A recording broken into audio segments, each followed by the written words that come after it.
जब रोड वगैरह डेवलप हुई, सारी चीज़ें हुई, तो व्यापारिक वर्ग जो है बनारस मतलब शहर से बाहर निकलना शुरू किया।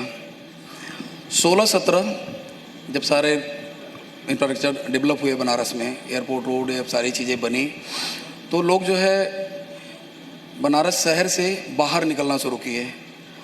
आज स्थिति ये है कि बनारस का हर व्यापारिक वर्ग जो है बनारस के चारों तरफ, चाहे वो एयरपोर्ट रोड हो, चाहे वो गाजीपुर रोड हो, गोरखपुर रोड हो, आजमगढ़ रोड हो, हर रोड पे 20-30 किलोमीटर 40 किलोमीटर दूर तक लोग जा रहे हैं और उतना सारी चीज़ें डेवलप हुई हैं।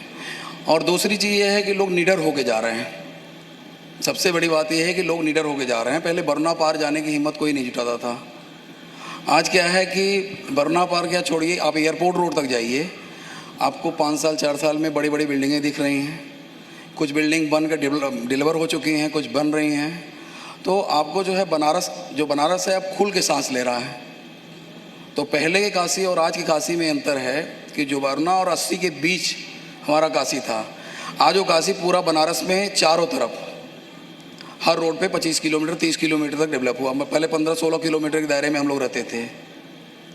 तो अब बनारस जो है मतलब काशी खुल के सांस ले रहा है। खुल के सांस ले रहा है, ये बड़ी बात है। आप सुरक्षा की बात भी कर रहे थे, वो भी निडर होके वो भी खुल के सांस लेने में सहायक होता है जी। और आप काशी के विस्तार की बात भी कर रहे हैं कि काशी का एक क्षेत्र जो सीमित था, जाहिर है कि जब आबादी बढ़ती है, लोग जब आसपास के चाहे ग्रामीण इलाके हों चाहे दूसरे ज़िलों के लोग हों, उन्हें लगता है कि यहाँ वातावरण और अच्छा है पढ़ाई को लेकर, चिकित्सा को लेकर, तो वो उस दिशा में बढ़ते हैं और फिर शहर का विस्तार होता जाता है। एक सवाल मेरा आपके बिजनेस से जुड़ा हुआ है, जो आपका ग्रुप है एसएसबी ग्रुप, जिसके चेयरमैन हैं आप। 2013 में आपने शुरुआत की। 2013 में इस प्रदेश में समाजवादी पार्टी की सरकार थी। 2017 में बीजेपी की सरकार आई, योगी आदित्यनाथ जी मुख्यमंत्री बने। और इन सबके बीच 2014 में एक बड़ा डेवलपमेंट काशी के लिहाज से ये हुआ कि जो सांसद आप लोगों ने चुना, वो इस देश के सांसदों ने मिलकर प्रधानमंत्री चुन लिया। तो 2013 के बाद 2022 तक आप कितना बदलाव देख रहे हैं आपके व्यापार को लेकर और इस काशी के स्वरूप को लेकर, स्वभाव को लेकर? ये काशी का सौभाग्य है कि हमने प्रधानमंत्री चुना है। और 2013 में हमारी कंपनी मई महीने में जो है हम लोगों ने रजिस्टर्ड कराया। मतलब 2013 में हमारी कंपनी का जो है जन्म हुआ, मतलब हमने पहली कंपनी बनाई। और एयरपोर्ट रोड पे सबसे पहले एक बिल्डर के रूप में हम लोग गए और 2013 से हम लोग काम वहाँ पे स्टार्ट किए। 14 और 15 के बीच में धीरे धीरे रोड का जो है डेवलपमेंट शुरू हुआ, सारी चीज़ें शुरू हुई। और उसमें हम लोग सबसे पहले एक प्रोजेक्ट लेके आए, सरकार का प्रोजेक्ट है, मिडिल क्लास फैमिली के लिए अफोर्डेबल हाउसिंग स्कीम, जो एक परिवार को एक घर देना है, दूसरा घर हम नहीं दे सकते। उनको 2 बेनिफिट हुआ। एक तो उनको रेट में 3-4 लाख रुपए का बेनिफिट हुआ। दूसरा, प्रधानमंत्री आवास का जो इंटरेस्ट का छूट था वो मिला। फिर 16-17 के बाद जो है जब नई सरकार बनी, तो हम लोगों के सामने जो है एक प्रपोजल रखा गया कि आप जो है प्रधानमंत्री आवास जो गरीबों के लिए बनाया जाता है, भाई एयरपोर्ट रोड डेवलप हो रहा है, सारी चीज़ें डेवलप हो रही है, तो आप लोग कुछ करिए। तो पूरे स्टेट में 6 कंपनियाँ आई। पूर्वांचल में हम अकेले आए, हिम्मत जुटा करके कि चलो जो है अच्छी सरकार है, हम काम करेंगे इसके साथ। पैसा ठीक है बाद में मिलेगा या जो भी होगा, लेकिन एक नाम मिलेगा। और वो हमने किया। हमने अपनी ज़मीन पे हमने ज़मीन दी और सरकार उस पर जो है बिल्डिंग बनाने का मुझे पैसा दे रही है। 608 गरीबों को हमने घर दिया और उसका गृह प्रवेश हम इसी साल कराएंगे। मतलब 80% लगभग हम लोग काम कर लिए हैं और सरकार का उसमें पूरा सहयोग है। मेरा प्रशासन पूरा सहयोग कर रहा है, बीडीए प्रशासन सहयोग कर रहा है। तो बनारस में जो काम हो रहा है, जो चीज़ें हो रही है, अच्छा हम लोग जब गए और बिल्डर आए। आज धीरे धीरे ये है कि बनारस के जितने बड़े ब्रांड हैं सारे बिल्डर एयरपोर्ट रोड पे आए हुए हैं। तो बनारस का विकास ये हो रहा है कि बनारस में जैसे जो भी बिल्डिंग बन रही हैं, जो चीज़ें बन रही हैं, और बाहर से, चूँकि हर यूपी वालों का जो है सपना होता है कि या तो हम लखनऊ रहें या इधर पूर्वांचल और मतलब पश्चिमी बिहार या छत्तीसगढ़ झारखंड वालों का ये होता है कि हम बनारस में एक घर लें। उसके पीछे का जो है आपने रीजन बता दिया है कि और जगह लोग जीने के लिए जाते हैं, लेकिन बनारस एक ऐसा शहर है जहाँ लोग मरने के लिए आते हैं। तो बनारस में जो है आज के डेट में बहुत बड़ा जो है वो अचीवमेंट हुआ है कि बनारस के हर तरफ, हर रोड पे लोग काम कर रहे हैं, बिल्डर हो, व्यापारी हो, बाहर से व्यापारी आ रहे हैं, अच्छे अच्छे हॉस्पिटल वाले हम लोगों को अप्रोच कर रहे हैं, भाई आप ज़मीन दो, हम हॉस्पिटल बनाएंगे, या अपनी ज़मीन बना के दो, हम उसको चलाएंगे। होटल्स आ रहे हैं, अभी हमने जो है आईटीसी के साथ एक होटल का प्लान किया है। तो आज पहले का बनारस जो है 2013 का बनारस और आज के बनारस में ज़मीन आसमान का अंतर है। फर्क तो है। अब आपने कहा कि बनारस ऐसी जगह है जहां लोग मरने के लिए आते हैं। अच्छा, आपका सेक्टर ऐसा है जी, ये काशी है, मोक्ष के लिए लोग आते हैं। जो कई अगर कुछ बिल्डर्स की बात करें तो वो जान निकाल भी देते हैं। आपका सेक्टर ऐसा है, कुछ तो उसके चक्कर में जेल में भी गए, बड़े बड़े ग्रुप के मालिक हैं। हाँ, और ये एनसीआर का चलन ज़्यादा है। तो क्या डिलीवरी कितनी फास्ट होनी चाहिए? आप क्या मानते हैं एक बिल्डर के रूप में कि आपने किसी ग्राहक का पैसा लिया, आप भी बड़े प्रोजेक्ट के लिए बैंक से लोन लेते होंगे, जी। लेकिन उसके लिए ये इसलिए ज़रूरी है क्योंकि वो कहीं से 10 लाख रुपए बैंक से लोन ले रहा है, कोई 15 लाख रुपए लोन ले रहा है, उसको ईएमआई भी भरनी है, जी। अगर उसके पास घर नहीं है तो किराया भी चुकाना है। तो ये डिलीवरी का सिस्टम कितना फास्ट होना चाहिए? आपका एक रियल एस्टेट कारोबारी होने के नाते इस पर क्या विज़न है? देखिए, ये जो है आज के 5 साल 6 साल पहले था, अभी भी है। मान लीजिए जो कंपनियां आई जो है, बिल्डरों के ऊपर अंकुश नहीं लगता था। आज जो है, जो ये यूपी गवर्नमेंट बनी है, इसमें एक RERA, real estate regulatory act बना है, उसके अंदर सारे लोग आते हैं और बिल्डर को अब पनिश किया जा रहा है। आज के 4 साल 3 साल पहले आप देखे होंगे कि बनारस के हर गली मोहल्ले में जो है किसी बिल्डर का बोर्ड लगा रहता था। आज 10-5% लोग बचे हैं और सरकार का इतना अंकुश है कि अगर आप सही टाइम पे बना के दोगे तो आप काम करोगे। किसी कस्टमर के साथ आप चीट नहीं कर सकते। आप जो दे रहे हो उसको लिख के दो, फॉल्स कमिटमेंट नहीं कर पाएंगे। आप अगर बोलेंगे मैं 5 साल में बना के दूंगा और 5 साल में आप अगर नहीं देते हो तो सरकार जो है प्रोजेक्ट कास्ट का 10% पेनल्टी दे रही है आपको। हाँ, लोगों के साथ हुआ है, धोखा हुआ है। पिछली सरकारें जो है इस पर अंकुश नहीं लगाई, लेकिन आज अंकुश लग चुका है। अब हाँ, ये है कि जो बिल्डर पहले से लेके भाग चुके हैं, बड़े बड़े नाम तो मैं नहीं लेना चाहूँगा, लोगों को चीट कर चुके हैं, तो भाई कस्टमर को भी ध्यान देना चाहिए कि हम जिसके पास जा रहे हैं ये देखेंगे उसकी हैसियत क्या है। भाई बड़ी ऑफिस लग्जरी गाड़ी लेके बिल्डर घूमते थे और लोग उस बहकावे में आके देते थे, और इसमें सबसे अहम भूमिका ब्रोकर निभाते थे। जो अच्छे घर के लड़के थे, अच्छे घर के लोग थे, उनको अपनी कंपनियों में सब ब्रोकर बनाते थे, अच्छा प्रलोभन देते थे, दे करके जो है पैसा लिए, 100 रुपये लिए, 50 रुपये खर्चा किए, लेके पुर हो गए। तो उस पर अब अंकुश लग चुका है। अब बिल्डर, कोई भी बिल्डर हो, चाहे हम हो चाहे कोई भी हो, वो जो टाइम देगा उस टाइम पे उसको जो है डिलीवर करना है। कस्टमर के साथ कोई चीट नहीं कर सकता और बैंकर भी इसमें सपोर्ट कर रहा है। पहले हाउसिंग लोन जो है 8% 9% पे होता था, आज जो है कोविड से बिल्डर को एक बेनिफिट मिल रहा है कि हाउसिंग लोन 6-6.5% भी एसबीआई वगैरह सारे बैंक दे रहे हैं, तो कस्टमर को भी बेनिफिट है। अब इस क्राइसिस में लोग परेशान हैं, जैसे पैसा नहीं है, और सबसे ज़्यादा परेशान है मिडिल क्लास का लोग। भाई जो रियल बायर है, मतलब जिसे आप हैं, आपको घर चाहिए, आप किराए के मकान में रह रहे हो, तो उसके लिए जो है शहर से बाहर निकलना है। और अब हम लोग भी प्लान बना रहे हैं कि भाई उनको कितनी ज़्यादा सुविधा दें कि उनके ऊपर लोड ना पड़े। सपोज करिए आप 20,000 रुपये सैलरी पा रहे हो और आपको घर चाहिए, तो हम 20 लाख 25 लाख रुपये घर प्लान करते हैं कि भाई 20 लाख का घर हो, 2-3 लाख रुपये आपसे ले लें और छोटी EMI बना करके आपको घर टाइम पे दे दें कि भाई जो रेंट में आप पैसा दे रहे हो अपने घर में दो, उतने में घर हो जाएगा। हाँ, वो एक प्रोजेक्ट जो है हम बनाए हैं और अगले साल डिलीवर कर रहे हैं।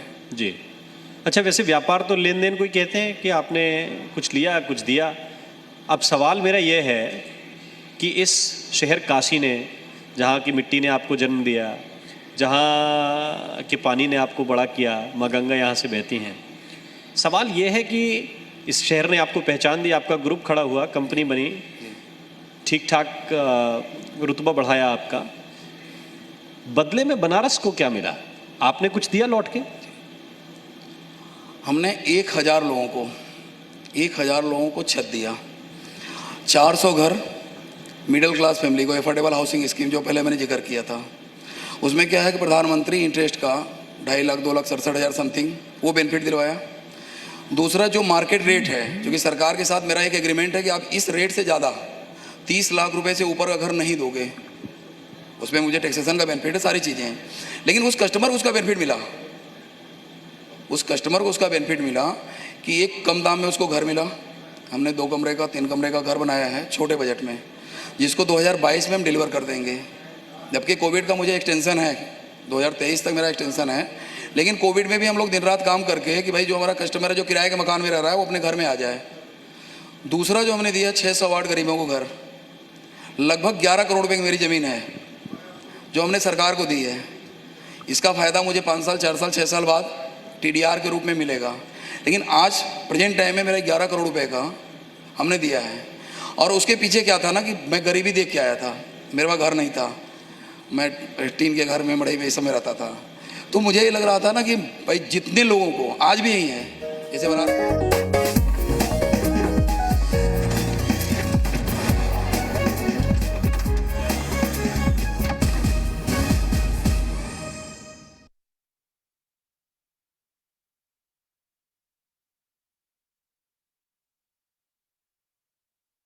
एक 1000 लोगों को दिया है, जिसमें 608 लोग इसी साल गृह प्रवेश करके और अपने घर में चले जाएंगे। उनको मात्र 2 लाख रुपए में, मात्र 2 लाख रुपए हम लोग घर दिए हैं। ये बड़ी बात है।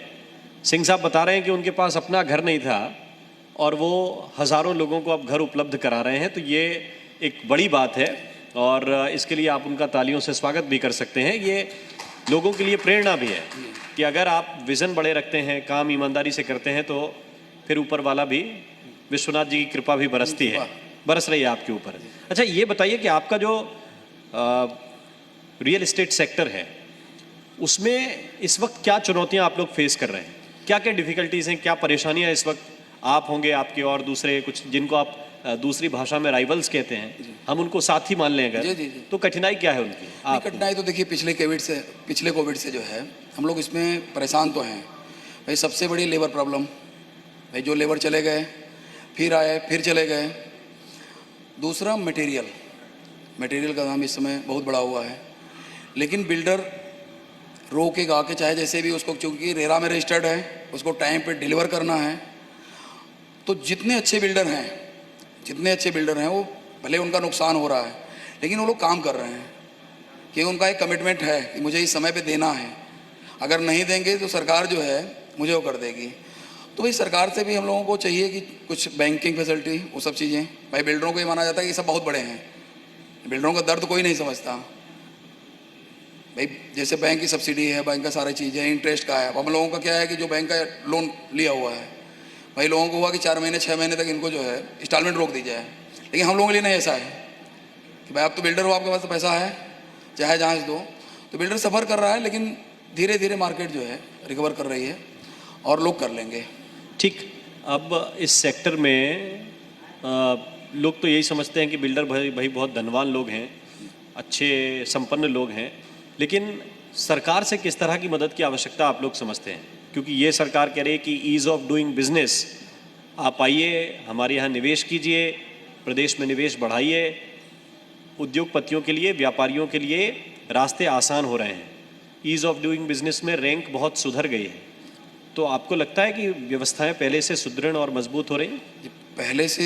पहले से और आज की अगर तुलना किया जाए तो 8-10 साल में जो है, 8-10 साल में बनारस का एक नया रूप हुआ है।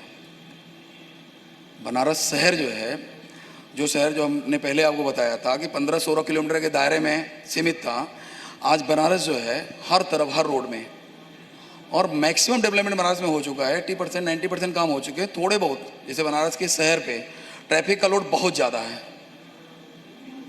है, तो जिसमें 2 चीज़ें बची हुई हैं, रिंग रोड का फेज़ 2 और फेज़ 3। फेज़ 2 और फेज़ 3 दोनों कंप्लीट, फेज़ 2 कंप्लीट पोजीशन में है। थोड़ी सी और स्पीड अगर हो जाए तो जो शहर का लोड है वो कम हो जाएगा। तीसरा, एक जो है ब्रिज बन रहा है मड़ुआडी लहरतारा से होते हुए फुलवरिया वाला, अगर ये ब्रिज टाइम पे तैयार हो जाए तो जो शहर में जाम की समस्या, जैसे आप यहाँ से निकलेंगे, यहाँ से आपको लौरा ब्रिज जाने में जो है 20 मिनट 30 मिनट, आधे घंटे 1 घंटे लग जाएंगे। तो अगर ये सब चीज़ें हो जाए बनारस में, तो फिर बनारस शहर बनारस हो जाएगा। बनारस शहर बनारस, आपने मूल बात का जवाब नहीं दिया। आप कह रहे ठीक हुआ है, बनारस बड़ा। सरकार से कुछ मदद की आवश्यकता है? आपके कुछ साथी कठिनाई में भी फंसे होंगे? नहीं, कठिनाई तो है हम लोगों को।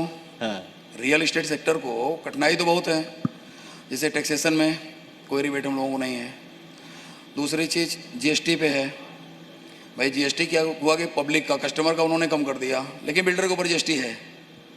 तो वो सारी चीज़ें हमारा बिल्डर एसोसिएशन जो है मांग कर रहा है सरकार से, और हम भी आपके माध्यम से चाहेंगे कि भाई हम लोगों को सहूलियत हो, बैंक से हम लोगों को लोन मिले। भाई बिल्डर को, चाहे वो बैंकर हो चाहे आम पब्लिक की एक धारणा है, जो पिछले बिल्डरों ने किया है, जो पिछले बिल्डरों ने मतलब उसको अपनी बनारसी भाषा में कहा जाए जो पाप किया है, उसको हम लोग झेल रहे हैं।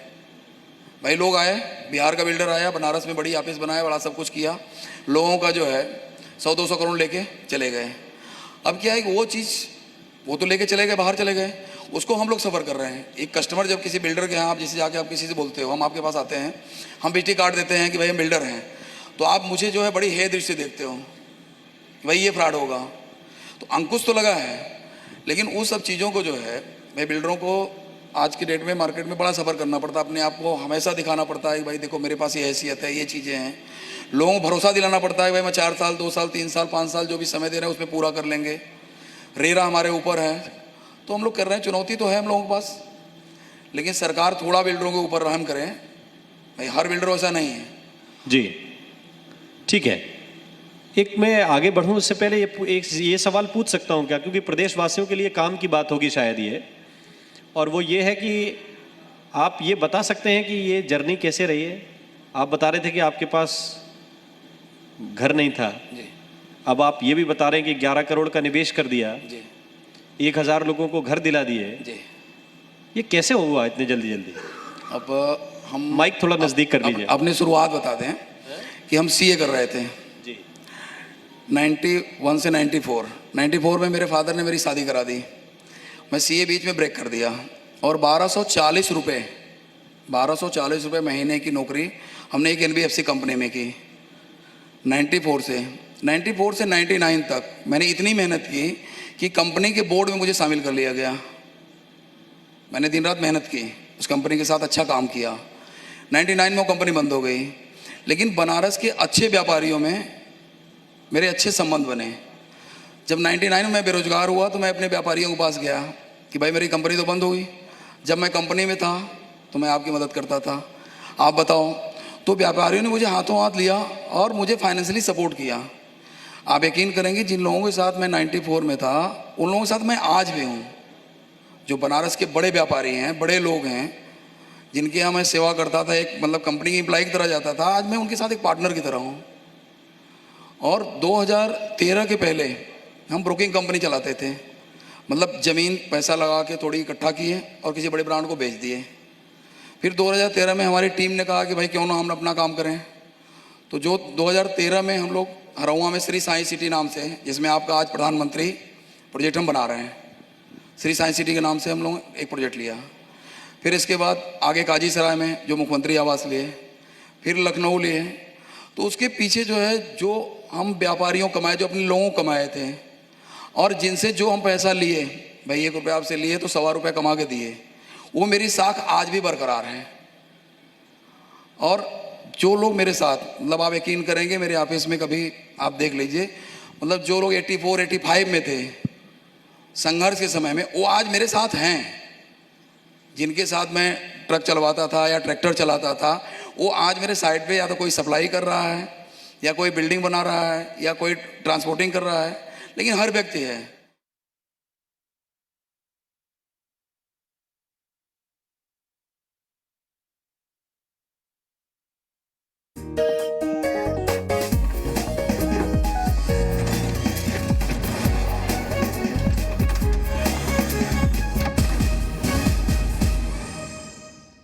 इसको हम लोग स्टार्ट कर दिए हैं, तो मेरी साख है, मेरे ऊपर लोग पैसा लगाते हैं।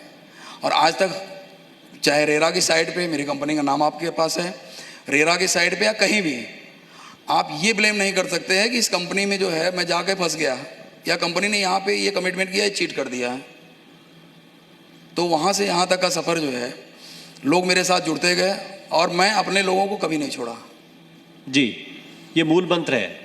माने आप ईमानदार अपने लोगों के साथ जितना रहेंगे उतना वो आपको आगे बढ़ने में मदद करेंगे। ठीक है, एक अब कारोबारी से थोड़ा सा हटके एक आम बनारसी के दृष्टिकोण से आपसे अगर पूछें कि बनारस का इंफ्रास्ट्रक्चर, चूंकि आप रियल एस्टेट के जानकार हैं, उन चीज़ों को देखते हैं, तो बनारस का इंफ्रास्ट्रक्चर, चाहे एयरपोर्ट का रोड हो, आप जिस रिंग रोड की बात कर रहे हैं, और भी चौक चौराहे पहले से बेहतर हुए हैं, घाटों पर सुधार की बात की जा रही है, बहुत से घाट और ठीक ठाक हुए हैं पहले से, इससे संतुष्ट हैं? पूरी तरह संतुष्ट हैं। अगर जिस तरह से सरकार पिछले 5-6 साल से काम कर रही है, अगर 4-5 साल और काम हो गया, 4-5 साल और काम हो गया तो फिर बनारस हो जाएगा। चाहे वो टूरिज्म ले लीजिए, चाहे रियल एस्टेट सेक्टर ले लीजिए। भाई आज के डेट में लोगों का एक शौक है, लोगों का एक सपना है कि मैं बनारस में घर ले लूँ, और रियल एस्टेट की एक अच्छी मार्केट बनारस में है। अगर रियल एस्टेट सेक्टर देखा जाए तो इंडिया में 3-4-5 जगह ऐसी हैं, उसमें एक बनारस है जिसमें रियल एस्टेट के लोगों को जो रियल में काम कर रहे हैं उनके लिए एक अच्छी मार्केट है। और 5 साल तक जिस हिसाब से रियल एस्टेट बढ़ रहा है, भाई बाकी सब छंट गए, गिने चुने लोग हैं, तो 4-5 साल तक रियल एस्टेट में एक अच्छा काम है और बनारस के लिए अच्छा काम है। लेकिन जिस हिसाब से सरकारें इस समय चल रही हैं, जिस हिसाब से बनारस में काम चल रहा है, अगर कोई राजनीति को नहीं हुआ और इसी हिसाब से जो काम अधूरे हैं वो पूरे हो गए तो बनारस हो जाएगा। नहीं, जो नहीं हुआ वो क्या नहीं हुआ, आप क्या उम्मीद कर रहे हैं? कुछ गड़बड़ है क्या? नहीं, जैसे रिंग रोड अभी रुकी हुई है। मतलब जो काम, भाई 5 साल में सरकार कितना काम करेगी? भाई रिंग रोड हुआ, जो रिंग रोड 1992 से रुका हुआ था।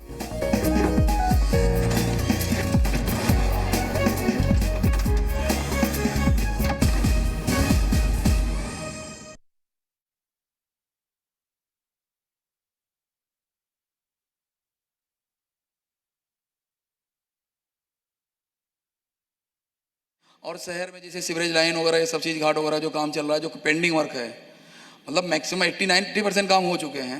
मतलब इसमें सरकार का कहीं कोई वो अगर ना हो, मतलब भविष्य में सरकार बदले या कुछ ना हो, इस हिसाब से काम चल रहा है। अगर वैसे चलता रहा तो 5 साल में बनारस हो जाएगा। ठीक। कनेक्टिविटी की अगर हम बात करें तो एक तो पूर्वांचल एक्सप्रेस वे जी, जो जिस पर बहुत तेजी से काम हो रहा है, हो सकता है 1-2 महीने के अंदर वो उस पर चालू हो जाए। प्रयागराज जो सड़क का चौड़ीकरण हुआ, गाजीपुर के लिए जो हुआ, ये जो कनेक्टिविटी आप देख रहे हैं चारों तरफ, ये कितनी ज़रूरी है किसी एक शहर को एक बड़ा सेंटर बनाने के लिए? यही कनेक्टिविटी ही शहर के लिए ज़रूरी है। अगर ये कनेक्टिविटी नहीं हुई होती, अगर ये रोड नहीं बने होते, ये चीज़ें नहीं बनी होती, तो बनारस वैसे ही जैसे पहले था 80 और बरना के बीच में वैसे रहता।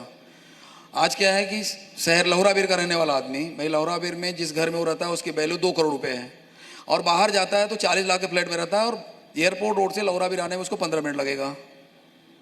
जैसे फुलवरिया रोड और रिंग रोड बन गई तो शहर का व्यक्ति बाहर जाके रहेगा, तो एक तो खुले वातावरण में रहेगा, और दूसरा जो है उसके पास फाइनेंशियल जो प्रॉब्लम थी, जैसे विश्वनाथ कॉरिडोर बना, तो विश्वनाथ कॉरिडोर में जो लोगों को मुआवजा मिला, वो मुआवजा लेकर के लोग बाहर गए।